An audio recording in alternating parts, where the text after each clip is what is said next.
Good day everyone! For this video ay gagawin naman natin yung characteristic table and characteristic equation for the SR flip-flop or RS flip-flop. So, ayun. So, basically magagamit natin yung truth table na ginamit natin sa nakaraang video.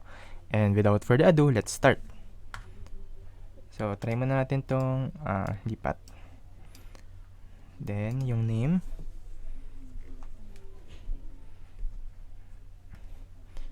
So, characteristic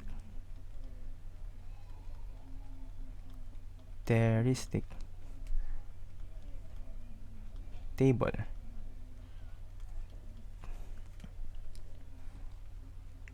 So, meron tayong tatlong inputs dito. Therefore, meron tayong 8 possible combinations.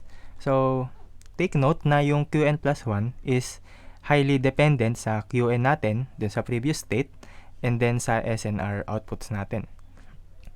So, meron tayong tatlong state, so walang possible combinations. 2, 3, 4. Then, 0, 0. 1, 1. 1, and 1. Then, 0, 1. 0, 1. 0, 1. Then, 0, 1. So, yun. Yung Qn plus 1 natin, no, kapag 0 tong SNR, so, di ba kung maaalala natin dito sa truth table natin, so dito, nung naging 0 and 0 yung SNR, yung naging value niya is Qn. So, yung Qn natin dito is 0, kaya 0 din yung output natin dito sa Qn plus 1. Yan. So, ayan na yung present state niya. And kapag 0, 1, yung S natin is 0. And then 1 yung R. So, 0 siya. Then, kapag S natin is 1. And then R natin is 0. So, ang value niya or output niya is 1. Then, kapag 1 and 1, so not possible yon or not allowed. So, gagawin natin is parang magdo-don't care tayo dito. So, lagay natin siya as X. Then, next, ito ulit, 0 and 0. So, yung possible value lang na meron tayo dito is yung Qn, which is 1. Then, ulitin lang natin yung kanina. So, 0, 1, 0, 1, 0 for SNR respectively. So, meron tayong SNR, so 1. Then, yan, parang don't care lang ulit. Sa next part, dako naman tayo sa characteristic equation natin. Para makuha natin yung characteristic equation, gagamit lang tayo ng K-map or yung Carnot map. Drawing muna tayo ng table. So, 8 output siya. So, sorry kung hindi magiging pantay drawing natin. No? So, pero try natin na maging presentable as much as possible. So, 1, 3, 4. Meron tayong SR, then Qn. 0, 0, 0, 1, 1, 1, and then 1, 0, then 0 and 1. Punta muna tayo sa first one. 0, 0 SR, then 0 for Qn. Ang value natin is 0. And then, meron tayong 0, 1, then 0 for Qn. So, 0. 0, 1, then 0 for Qn. Meron tayong 0. And then, 1, 1. 1, 1, 0. Meron tayong X. 1, 0, 0. 1, 1, 0, 0. Meron tayong 1. Then, 0, 0, 1. Hanapin natin 0, 0, 1. Meron tayong 1. 0, 0, 1. Then, 0, 1. 0, 1, 1. Meron tayong 0. Then, 1, 1, 1. We have X. Then, 1, 0, 1. 1, 0, 1. 1, 0, 1. Meron tayong 1. And using K-map, no? So, ayan. Qn plus 1. So, equal siya sa... So, ang nagbago dito is yung R. So, meron tayong S. Then, yung Qn natin, nagbago rin. So, hindi natin ilalagay yon. So, S lang ang meron tayo dito. And ano pa yung isang possible combination na meron tayo? So, itong 1 dito. And then, 1 dito. Alin dito yung nagbago? Ang nagbago is yung S. Then, ang nagbago is yung S. Tama ba? Nagbago is S. So, meron tayong R0 plus R0.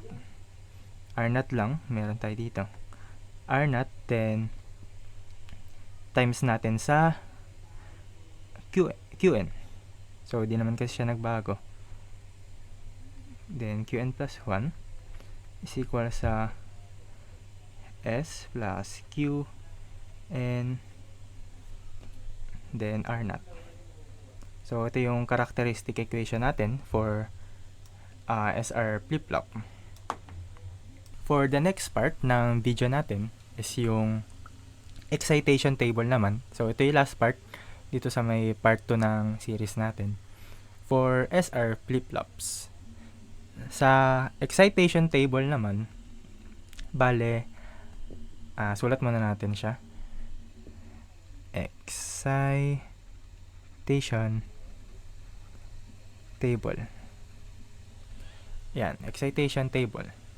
So, sa excitation table naman, bale ang input values natin dito ay yung Qn and then yung Qn plus 1. Yan, 2 inputs, so 4 possible combinations. So, 0, 0, 1, 1, then 0, 1, 0, 1. Then, dito, ang hinahanap naman natin na outputs is for SNR. Ganyan lang siya. So, start na tayo dito sa excitation table.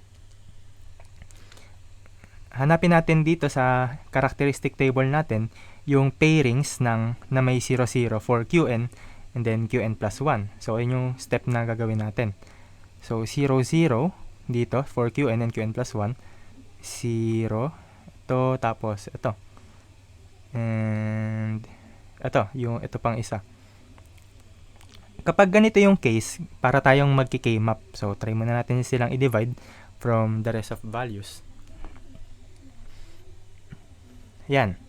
Kung mapapansin natin, no, meron tayong S na hindi nagbago, then R na nagbago. Then, since 0 ito, so, ang magiging value natin dito is 0 for S, then for R, don't care. Next, for 0 and 1. 0 and 1. So, ito siya. 0 and 1. Meron tayong value na 1 and 0.